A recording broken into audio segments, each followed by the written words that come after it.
I am the Tofu Golem. Please enjoy the video. In this video, I will show only way. Start by choosing one workflow and stick to it for every shoot, from capture to final export, to build muscle memory and fast edits.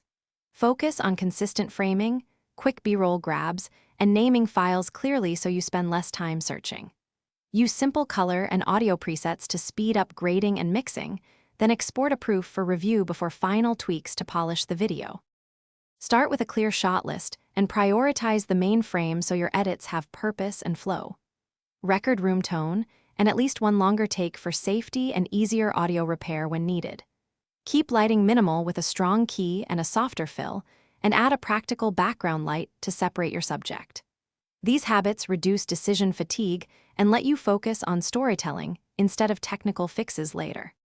Quick recommendation: if you want a handy companion for scripts and notes, consider the Kindle Paperwhite for comfortable reading on the go and low eye strain. If you're finding this video helpful, please subscribe and like. It really supports the channel and helps me make more useful content. I've included the Kindle Paperwhite link and other deals in the description for easy access. Now let's get back to the video. Open your project and assemble a rough cut immediately, focusing on story and pacing rather than perfection. Trim to rhythm, then apply shared presets for color and audio to make everything feel cohesive without endless tweaking.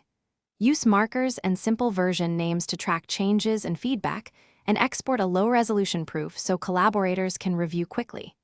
This approach keeps momentum, avoids perfection traps, and helps you finish more videos with better quality. Thanks for watching. Consider subscribing if we helped you today.